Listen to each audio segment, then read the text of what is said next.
বিভিন্ন অনুষ্ঠানে আমরা ছবি তুলেছি এবং সেই ছবিগুলো আমরা ফেসবুকে শেয়ার করেছি। এখানে কিন্তু কোনো আপত্তিকর ছবি থাকলে সেগুলো আমরা ফেসবুকে শেয়ার করতাম না। সেই ছবিগুলোকে ইউজ করে তারা এত বাজে কুরুচিপূর্ণ বক্তব্য দিয়েছে এবং সেখানে বলেছে আমরা নারী কর্মকর্তারা মদের টেবিলে সেখানে নাকি গ্লাসে মদ ঢেলে দিই।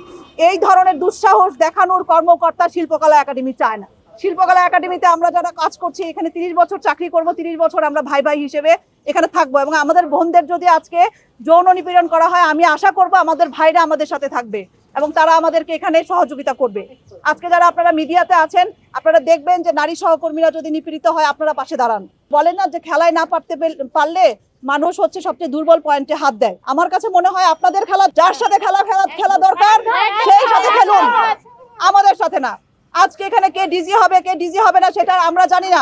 সেই ডিজি চলে গেছে, সেই ডিজিকে অপদস্থ করার জন্য কেন আমাদের ছবি ইউজ করা হলো?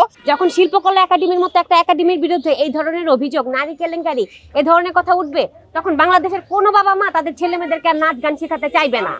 এবং তাদের উদ্দেশ্য এটাই, বাংলাদেশ থেকে শিল্প সংস্কৃতিকে একদম ধূলিসাৎ করে দেওয়া। সেই উদ্দেশ্যে তার প্রথম স্টেপে ছিল শিল্পকলাকে আঘাত করা। যেহেতু শিল্পকলা আমরা জানি নারীরা একটু দুর্বল, নারীদের চরিত্রে সহজেই কাদা ছেটানো যায়, এই ইস্যুটাকে তারা ব্যবহার করে বাংলাদেশের শিল্প সংস্কৃতিকে ধ্বংস করার জন্য নেমেছে। যেই ছবিগুলো ফেসবুকে বারবার ব্যবহার করা হচ্ছে বা নিউজগুলোতে, এগুলো আমাদেরই আপলোড করা ছবি, যেখানে কি কেউ কোনো প্রমাণ দিতে পারবে সেখানে আপত্তিকর কোনো কিছু আছে?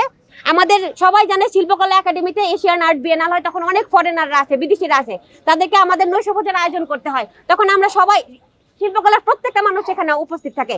সেখানকার ছবি কিভাবে ব্যবহার করে বলছে যেগুলো সব আপত্তিকর ছবি। একটা সংবাদ মাধ্যম বস্তুনিষ্ঠ সত্য সংবাদ প্রকাশ করবে, যেখানে দেশের মানুষ অথেন্টিক নিউজটা পাবে। সেখানে যদি এইভাবে মিথ্যা নিউজ ছাপানো হয় সেটা তো কখনো আমাদের কাম্য হতে পারে না। সেটার জন্য আমরা সকল নারীরা তীব্র নিন্দা জানাচ্ছি। দেশ টিভির মতো একটা মিডিয়া যে কিনা আমার সম্পর্কে জানে না, আমার অনুমতি ছাড়া আমার ব্যক্তিগত ছবি দিয়ে কিভাবে একটা নিউজ করতে পারে? আমার অনুমতি নিয়েছে কেন আমার বিরুদ্ধে এটা করলো? আমি সামাজিকভাবে প্রতিহীনতায় ভুগছি। আমি তো সঙ্গীত শিল্পী, আমি কোনো প্রোগ্রাম করতে পারছি না, আমার তো সামাজিক একটা অবস্থান আছে, আমার পরিবার আছে। কেন এটা করা হলো? এবং প্রত্যেকটা নিউজে এই দুইটা মানুষই মানে কথা বলছে। কি প্রমাণের ভিত্তিতে আমাকে এই কথাগুলো বলা হচ্ছে? আমাকে নিয়ে ব্যক্তিগতভাবে এবং আমাদের নারী সহকর্মীদেরকে নিয়ে, শিল্পীদেরকে ছোট করার জন্য। এটা কেন? এটার প্রতিবাদ জানাচ্ছি আমরা।